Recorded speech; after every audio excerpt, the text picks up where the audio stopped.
Y a partir de hoy, entonces, vamos a empezar a trabajar sobre ya lo que es el curso como tal, ¿bien?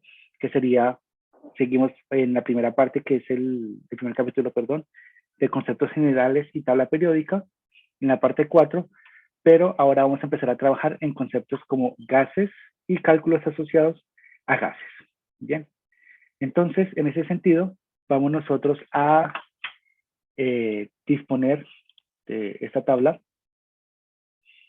En esa tabla están distribuidos obviamente todos los elementos, hemos visto eso con anterioridad.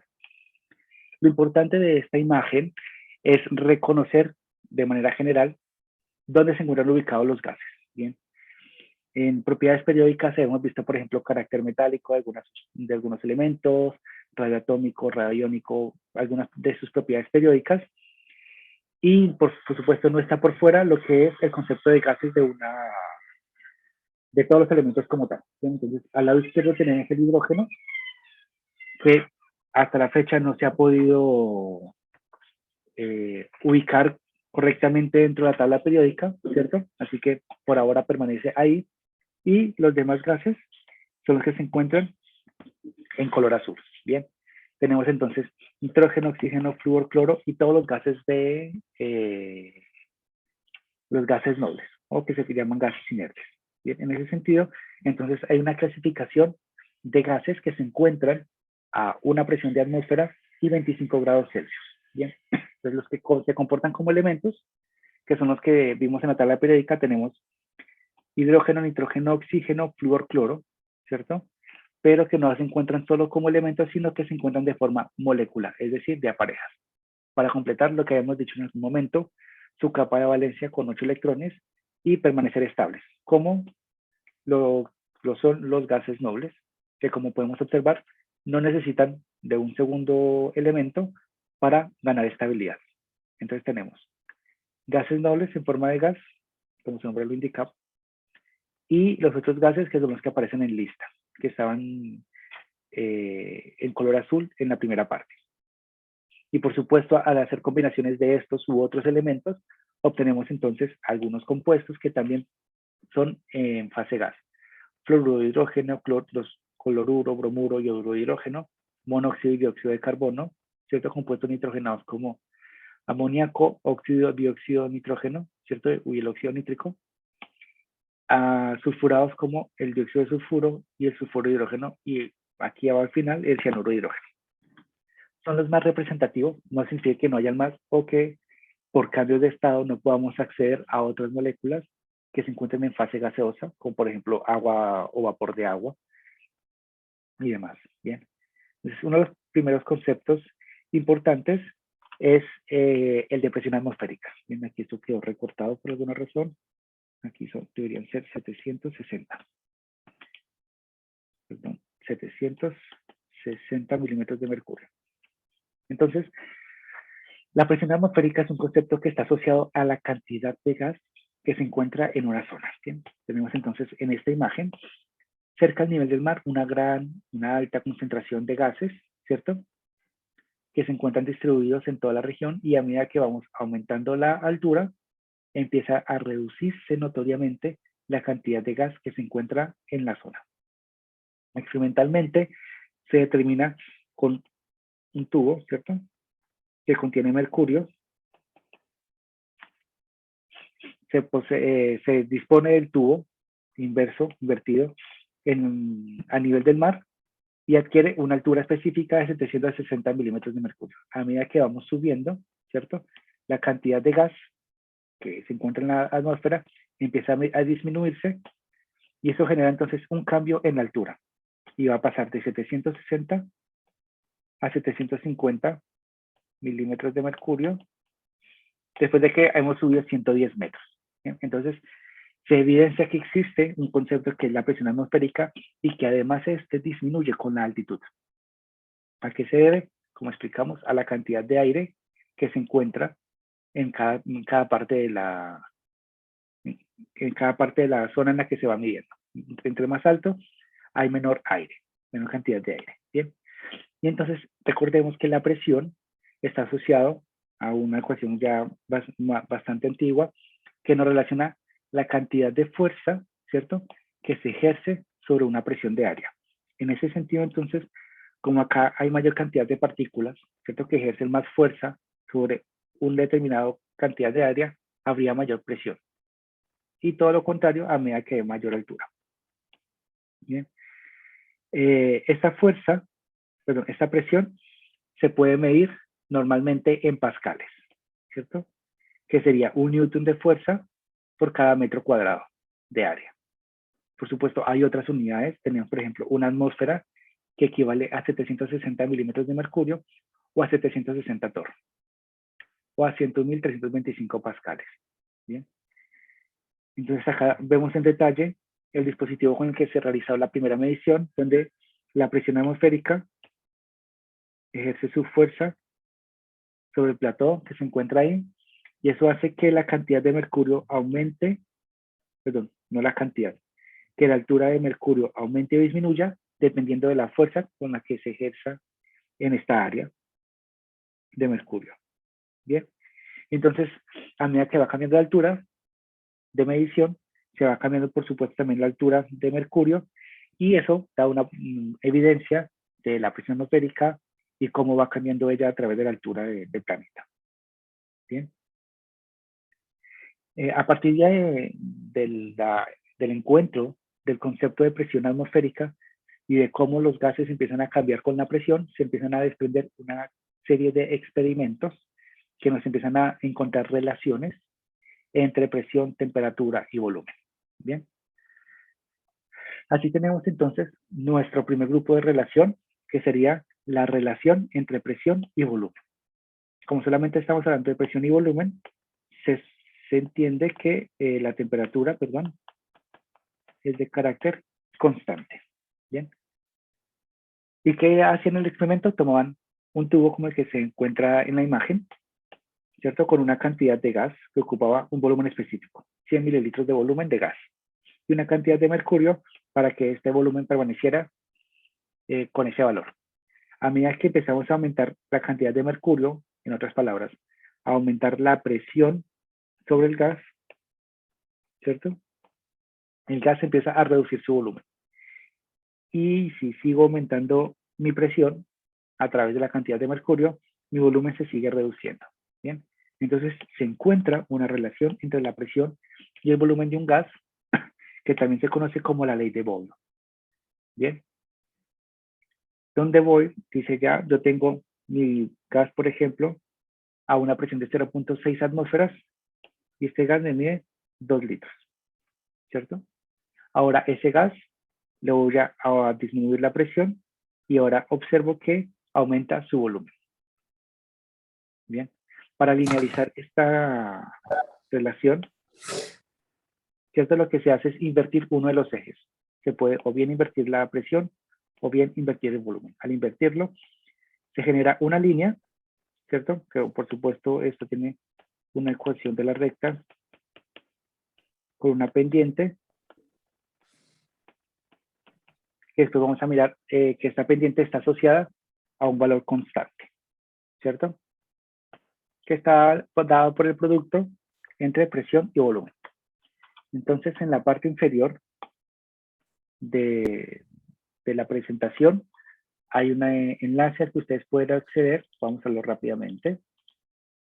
Un enlace que ustedes pueden acceder, y en ese enlace se va a cargar entonces un simulador donde se evidencia la relación que existe entre la presión y el volumen de un gas. Tenemos entonces acá un émbolo, ¿cierto? Y este émbolo lo que hace es empezar a medir el volumen y la presión en diferentes puntos. Bien. Y aquí en la tabla se va entonces incorporando la información que posteriormente podríamos graficar. Vemos, a medida que reducimos el volumen, perdón, reducimos la presión, el volumen empieza a aumentar. Si linealizamos esta información, obtenemos entonces una recta que va a tener una pendiente. Importante esta simulación, para los que quieran trabajar sobre ella, es que podemos verificar que cuando yo tome sobre esa curva, el producto de la presión por el volumen, puedo obtener un valor constante. ¿Qué significa eso? Que si yo tengo una presión 1 y un volumen 1, me va a dar un valor constante. Si yo de esa misma línea tomo una presión 2 y un volumen 2, me va a dar un valor constante. Si esos dos valores constantes son iguales, significa que yo puedo realizar una igualdad entre estas dos expresiones. Que fue exactamente lo que hizo Boyle, y de ahí nace entonces la ley de Boyle, que me relaciona cómo se cambian los volúmenes y las presiones en un sistema que posee temperatura constante. Y tiene entonces su relación. Bien, vamos a hacer un ejercicio que asocia presión-volumen. Nos dice en este ejercicio que tenemos una muestra de cloro gaseoso, ¿cierto? Y este cloro gaseoso tiene un volumen inicial, un volumen 1, de 946 mililitros, ¿cierto? Y que ese volumen se encuentra si la presión es igual a 726 milímetros de mercurio. Bien. Ahora nos preguntan, ¿cuál va a ser la nueva presión del gas? Bien. Si el volumen inicial, que era 946, ahora es reducido a temperatura constante, ¿cierto?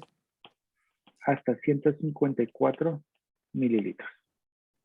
Es importante saber y recordar que la ley de Boyle establece relación presión-volumen siempre y cuando la temperatura sea constante. Entonces nos vamos a la ley de Boyle, que nos dice presión 1 por volumen 1 es igual a presión 2 por volumen 2. Voy a reescribirlo acá. Presión 1 por volumen 1 es igual a presión 2 por volumen 2. Bien. Nos preguntan por la presión 2, lo que hacemos es despejarla. Volumen 2 que está multiplicando pasaría a dividir.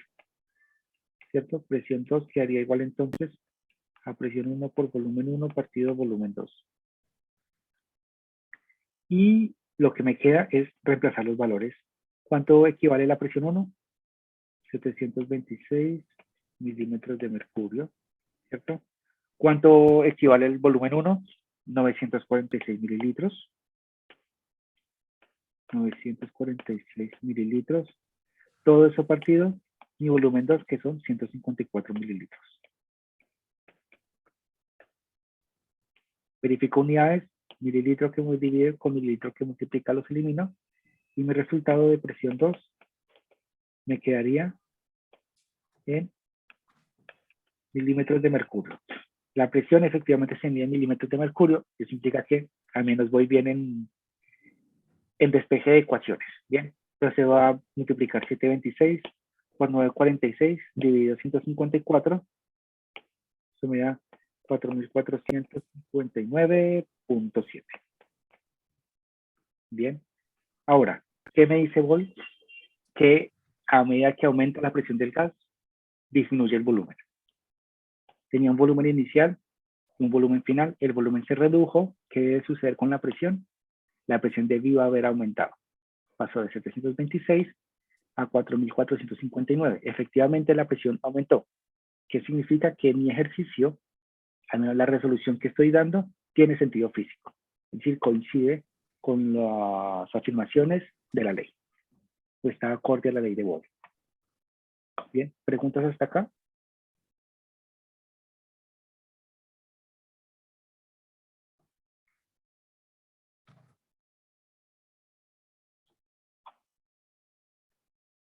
Bien, si no hay preguntas, entonces vamos a proceder con...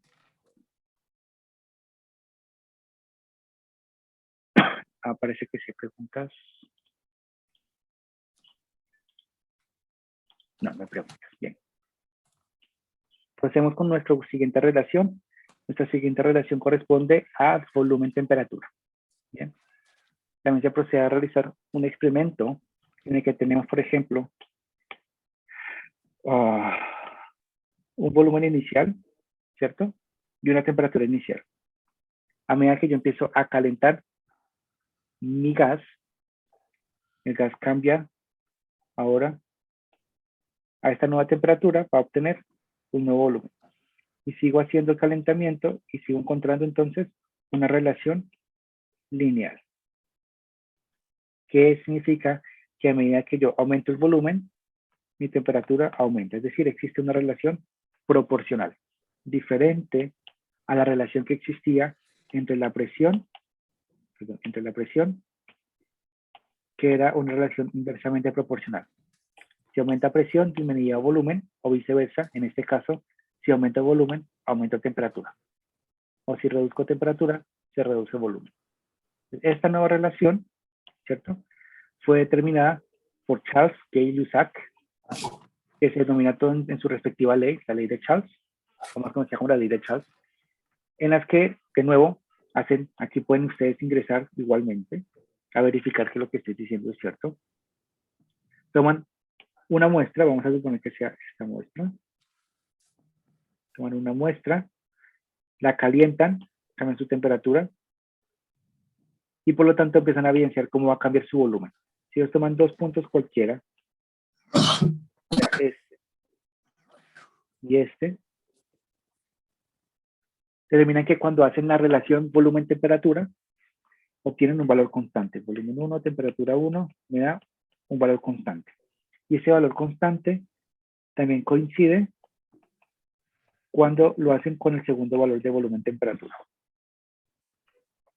Y por lo tanto, si estas dos K son iguales, significa que esta parte y esta parte de cada relación también deberían ser iguales. Estableciendo entonces la nueva relación que se conoce como la ley de Charles, que se puede escribir así o que también se puede encontrar escrita de esta manera. Matemáticamente es equivalente. Bien. Entonces tenemos ahora una nueva relación de características, en este caso sería volumen-temperatura, que nos indica a nosotros que tienen, si aumenta una, la otra aumenta, por un lado, ¿cierto? Y que cuando las comparo, puedo obtener una nueva relación.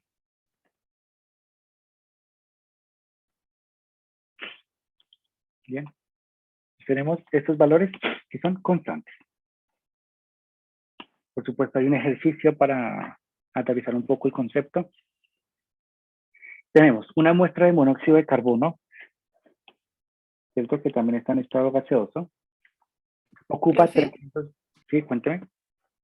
entonces la presión aquí sería constante para que se cumpla eso Sí, de... tiene que ser constante. Ah, ya, gracias. Tenemos un gas de monóxido de carbono, ¿cierto?, que tiene un volumen de 3.20 litros. Vamos a escribir volumen 1. 3.20 litros, ¿cierto? Y su temperatura, 125 grados Celsius, ¿cierto? Nos preguntan cuál debe ser su nueva temperatura. Si este gas ahora, en vez de ocupar 3.20 litros, ocupa 1.54 litros. Bien, y aquí hay un truco. Y consiste en que nuestras temperaturas no pueden ser en Celsius. Porque nuestras temperaturas en Celsius implican que debemos pasar de números positivos a números negativos, ¿cierto?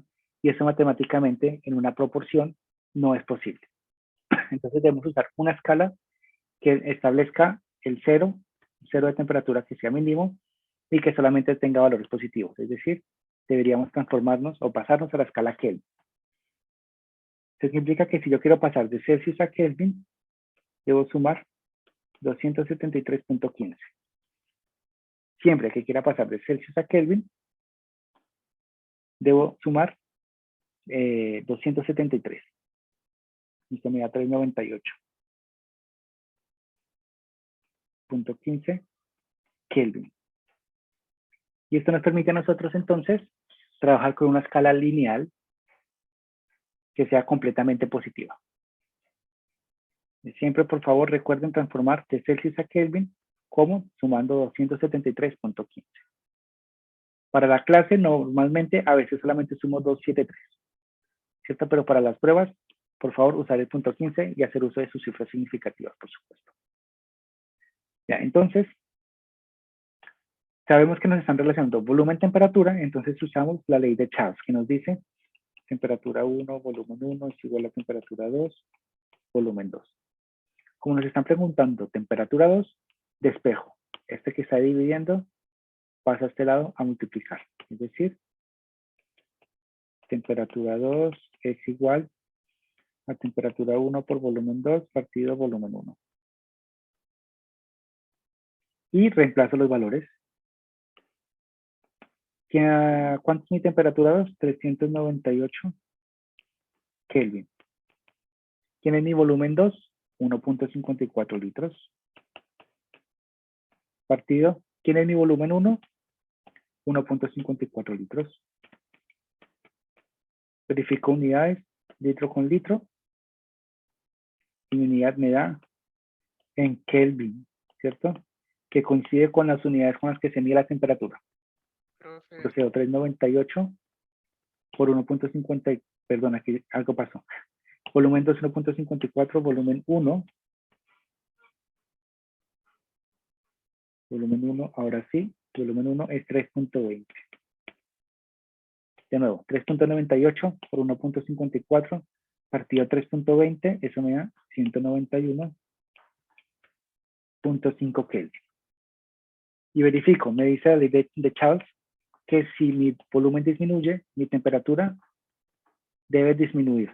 Y efectivamente pasó de 398 a 191. Es decir, que mi ejercicio físicamente tiene sentido. Bien. ¿Preguntas hasta acá? la temperatura siempre se trabaja en Kelvin. Sí, normalmente sí, para facilitar para evitar los errores de la continuidad en la escala. Ah, ya, gracias. Profe, Así que por ¿por qué favor, puso la perdón, fórmula al revés? O sea, como eh, temperatura arriba y volumen abajo. es equivalente. Aquí, mira, habíamos dicho que si yo divido volumen 1 temperatura 1 y lo igual a volumen 2 temperatura 2, es equivalente a escribirlo así. Ah, ya. Invierto los dos Gracias. lados de la ecuación, es equivalente. Sucede para esto y para toda la matemática. Si tienen una igualdad de este sentido, e invierten todo el sistema, es equivalente matemáticamente. Bien. ¿Alguna otra pregunta?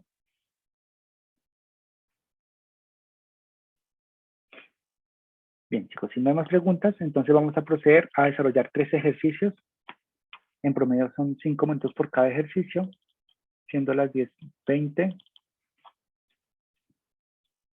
hasta las 10:35 y ahí procedemos entonces a resolverlo todos en conjunto. Bien. Que pueden usar sus 15 minutos para resolver su ejercicio. Cualquier otro dato que necesiten, lo podemos ir escribiendo acá abajo. Por ahora necesitan transformación de unidades de presión.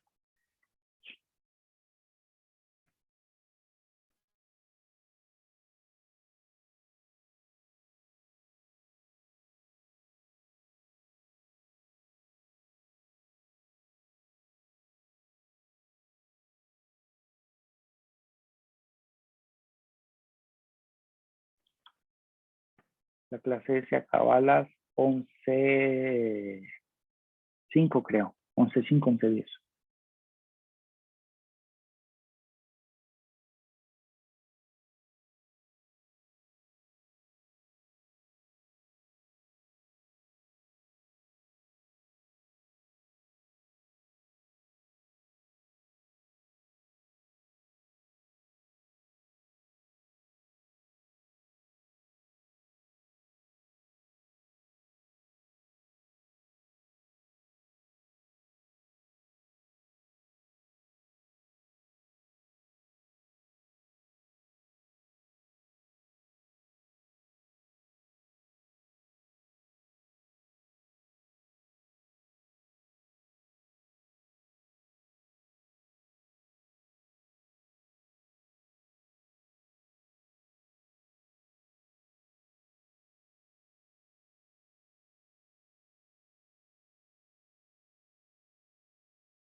No es la misma presión, Bastián.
David y Catalina, efectivamente la primera respuesta es 11.3 litros.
Nuestro primer ejercicio indica que tenemos X litros de gas, ¿cierto? Tenemos X litros de gas a una atmósfera de presión, es decir, que tenemos una presión 1 que corresponde a una atmósfera, y este gas es comprimido hasta alcanzar un nuevo volumen de 10 litros, es decir, un nuevo volumen 2, voy a escribirlo aquí mejor.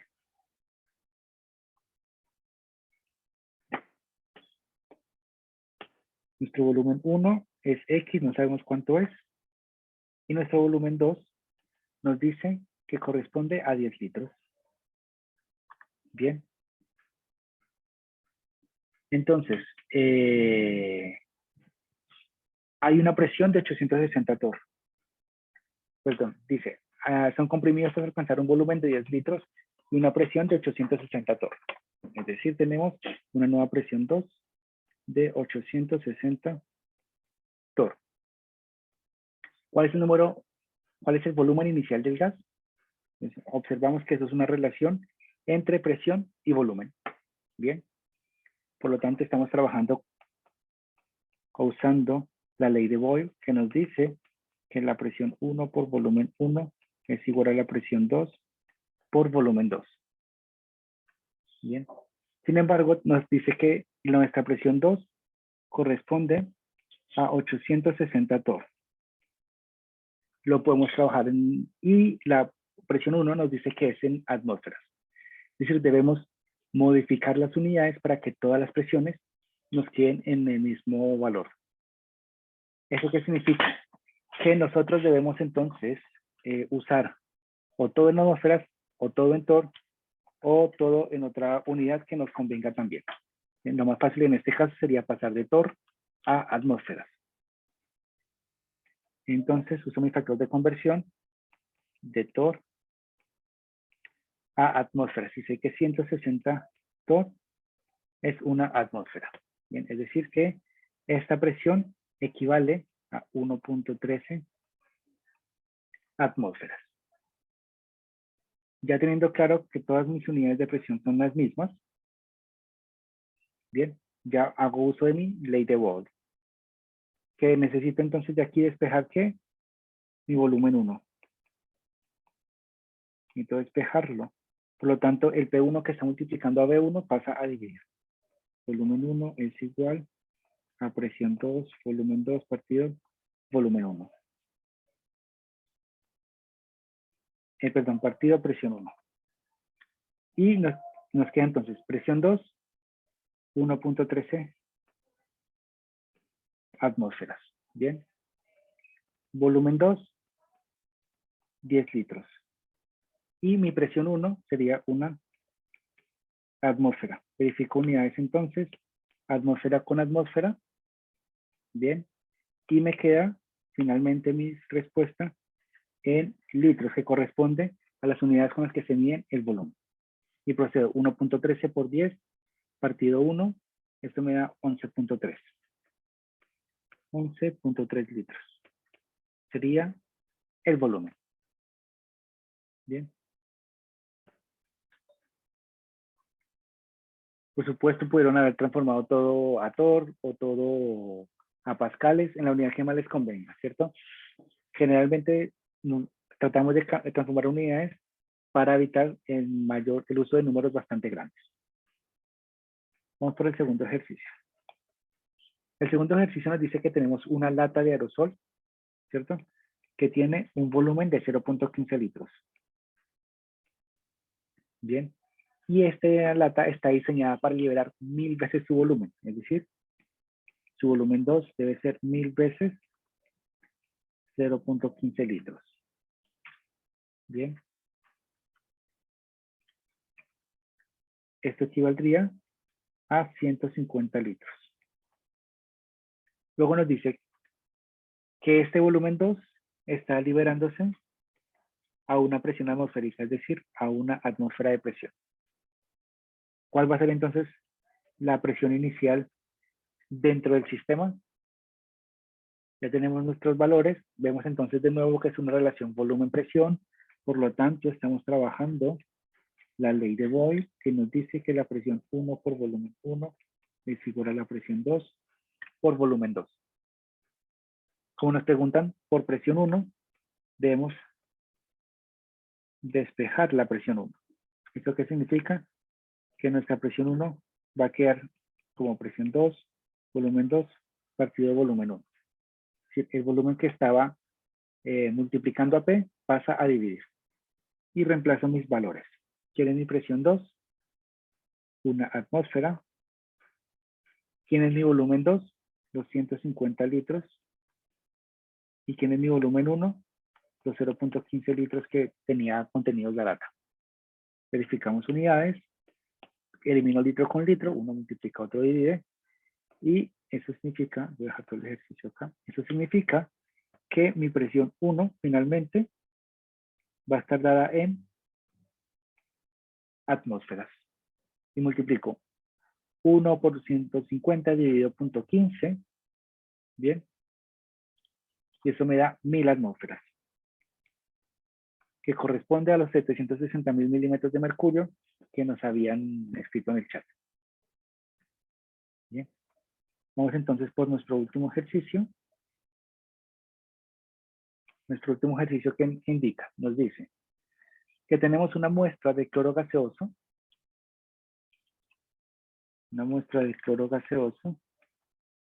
que ocupa 100 mililitros, es decir, tiene un volumen 1 equivalente a 100 mililitros, ¿cierto? A una temperatura 1 que corresponde a menos 11 grados Celsius. Se calienta esta muestra de cloro sin aumentar su presión, ¿cierto? Hasta alcanzar un volumen 2 de 150 mililitros. La pregunta es, ¿cuál debe ser de esa nueva temperatura a la que se calentó el gas? Y nos dicen, expresemos esta respuesta tanto en Kelvin como en Celsius. El paso número 1 es transformar estos menos 11 Celsius, que sumamos 273, y obtendríamos nuestro valor en Kelvin, ¿cierto? 262 Kelvin. Y ya con todo en Kelvin, perdón, con la temperatura en Kelvin, procedemos a resolver el sistema. Observamos que estamos haciendo una relación volumen-temperatura. ¿Qué significa esto? Que estamos enmarcados en la ley de Charles, no se escribe así, Charles, o de Gay-Lussac. Bien. ¿Qué nos dice esta ley? Nos dice que volumen 1 partido temperatura 1 es igual a volumen 2 partido temperatura 2. O lo que es equivalente, temperatura 1 partido volumen 1, temperatura 2 partido volumen 2.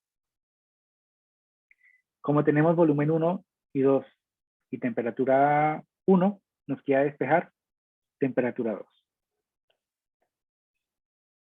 Eso implica que el B2 que está dividiendo pasa a multiplicar. Eso nos quedaría temperatura 1 por volumen 2 partido volumen 1. Reemplazamos los valores. ¿Quién es mi temperatura 1? Los 262 Kelvin que calculé anteriormente.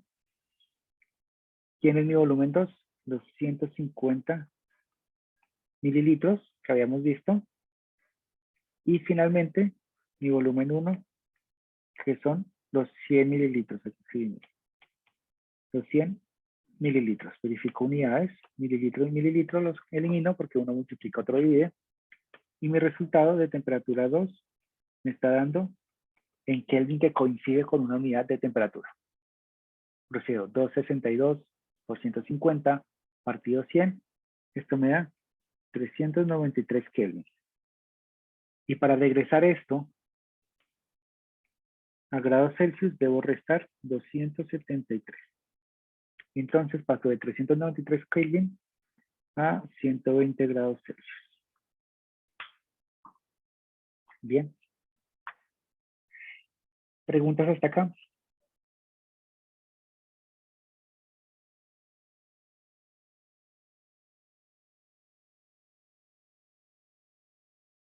¿Es claro la manera en cómo se solucionan los ejercicios?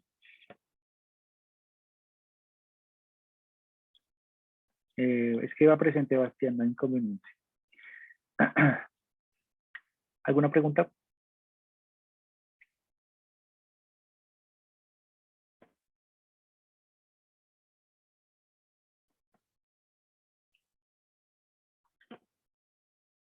Y chicos, si no hay preguntas, entonces vamos a continuar con los ejercicios. Bueno, con la explicación de clase como tal. Aquí ya resuelto todo entonces. Regreso a mi pantalla de Keynote.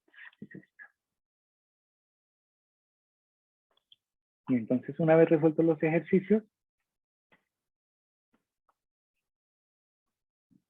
vamos a ver la última ley que nos compete para el día de hoy, que es la ley de Avogadro. Esta ley de Avogadro, como ya pueden sospechar, nos va a relacionar moles y cantidad de materia. Bien. Entonces, la ley de Avogadro nos establece una relación bastante interesante entre el volumen y la cantidad de moles, que en el fondo es cantidad de materia.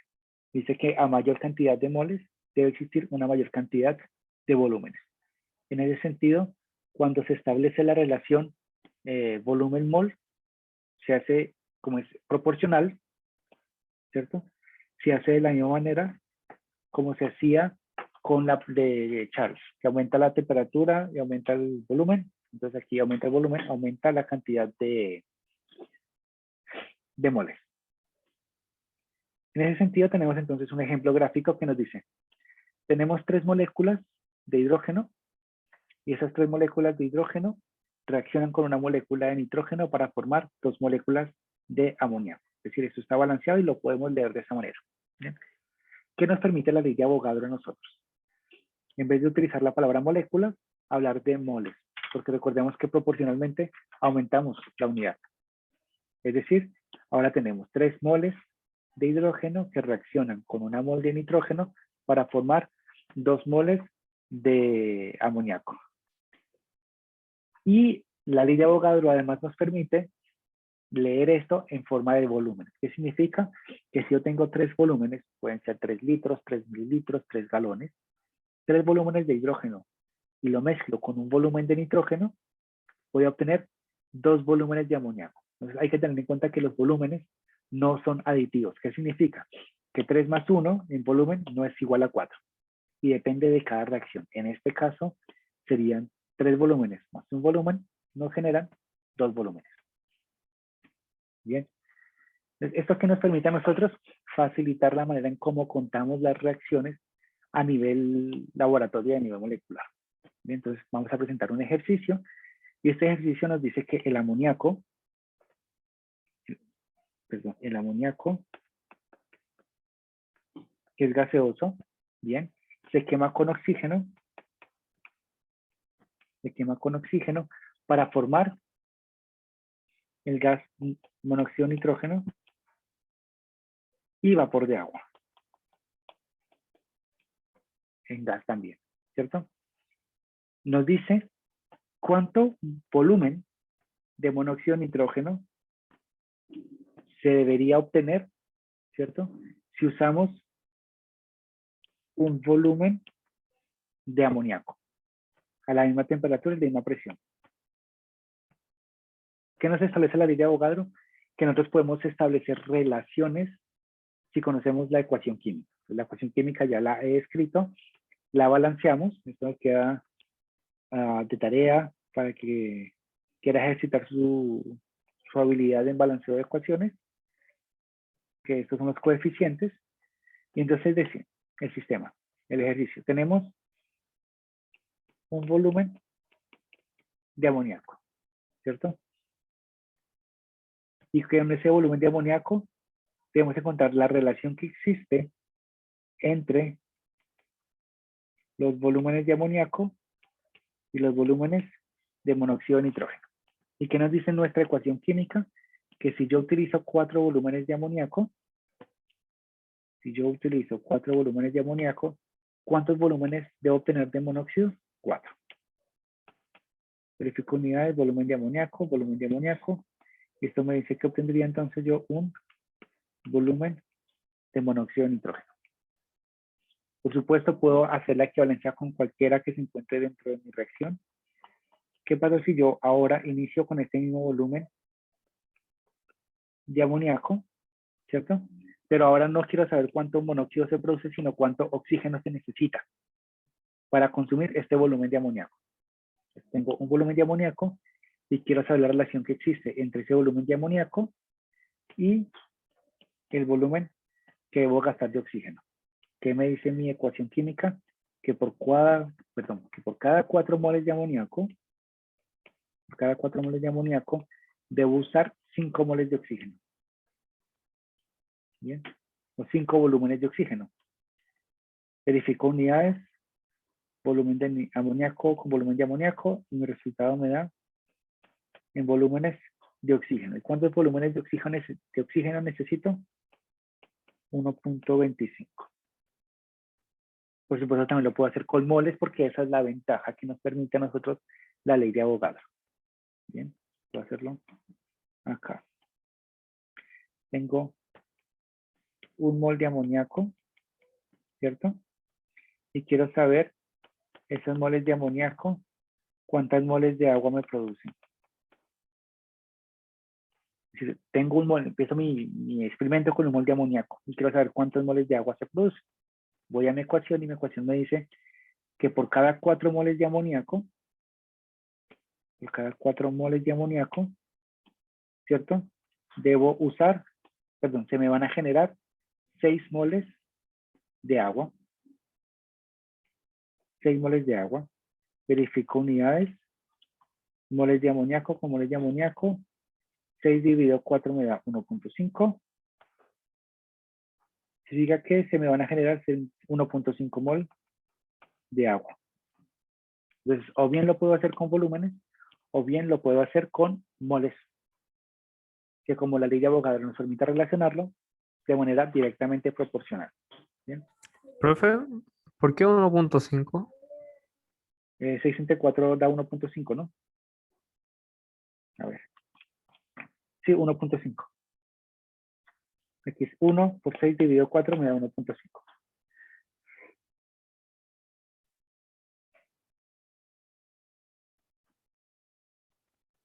¿Alguna otra pregunta?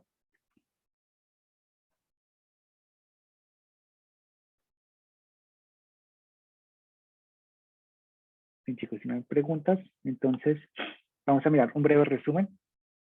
En este resumen, entonces, nosotros vimos por un lado la ley de Boyle, que nos relaciona presión y volumen a temperatura constante, ¿cierto? La ley de Charles, que nos relaciona volumen-temperatura a presión constante, ¿cierto? Que es equivalente a la ley de Gay-Lussac, que es la presión-temperatura a volumen constante. Cuando yo combino estas tres leyes, me genera entonces la ley combinada de los gases. Bien. Y cuando uso la ley combinada de los gases y le sumo la ley de Avogadro, obtengo la ley de gases ideales. En el fondo, ¿qué me está diciendo esto? Que yo puedo relacionar, esto era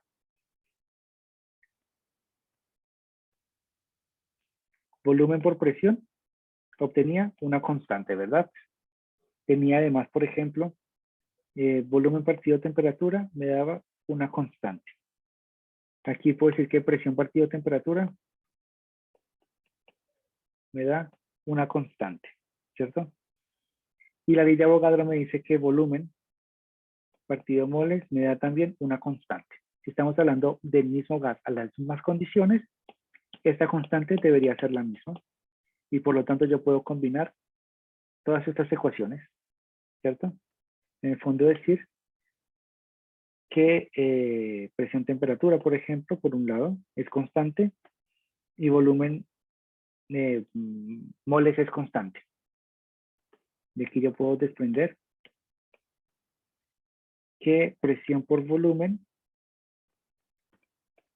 temperatura por es constante, ¿cierto? Es decir, las combino. Y me dice que mi presión por volumen es igual a NTK, donde esta sería entonces mi presión, esto sería mi volumen, esta sería mi cantidad de moles, esta sería T, y la constante, como es una constante, es la misma para todos, viene asociada a R, que sería la constante de gases ideales. Bien, y ya esta parte de gases ideales la vamos a ver después con más detalle, un par de ejercicios con gases ideales, y por supuesto afianzar conceptos de cómo contar moles y hacer este tipo de ejercicios. Bien, aquí ya no hay más. Cómo combinar moles, hacer cálculos estequiométricos y todos los desafíos asociados a lo que es análisis de comportamiento de gases. Bien. ¿Alguna pregunta hasta acá?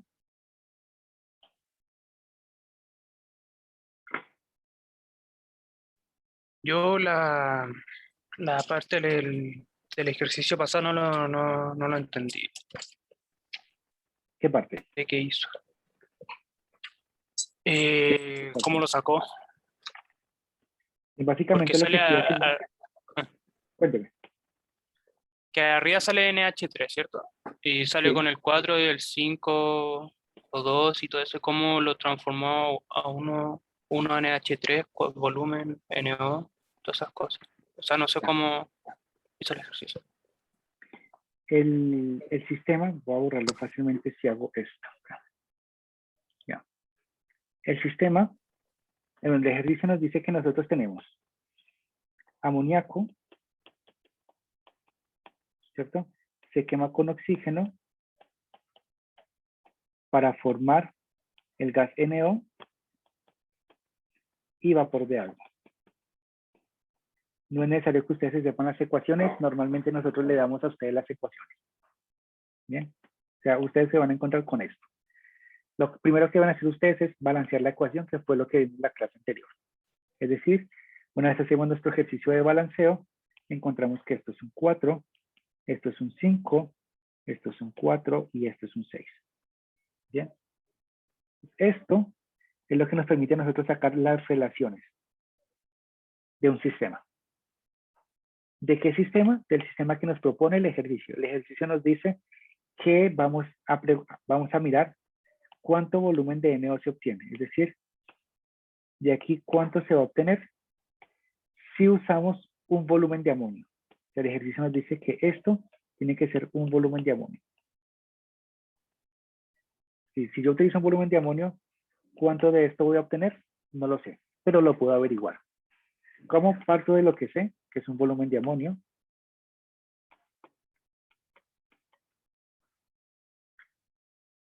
Y ahora, como no sé esta relación, pero sí conozco otra relación, y la relación que conozco es entre este amonio y este monóxido. ¿Y qué me dice esa relación?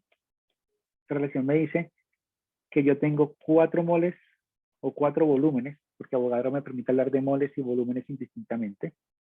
4 volúmenes de amoníaco, ¿cierto? Estos 4 volúmenes de amoníaco, ¿cuántos me van a producir? 4 volúmenes de monóxido. Me van a producir 4 volúmenes de monóxido. Entonces, de ahí es donde yo establezco estos valores de 4, ¿cierto? De mi ecuación química, y este 1 del problema que tengo que solucionar. Entonces, esto es lo que yo conozco para solucionar, y ese es el mecanismo que me da el ejercicio para poderlo solucionar. ¿Y por qué lo escribo así? Escribo volúmenes de amoníaco abajo para poderlo eliminar con estos volúmenes de amoníaco que multiplican. Y me aseguro que mi respuesta me va a dar en volúmenes de monóxido. Y multiplico 1 por 4 dividido 4, me da 1. Y esa sería mi respuesta, un volumen de monóxido. ¿Bien? Ah, ya era así. Gracias. Ok. ¿Alguna otra pregunta?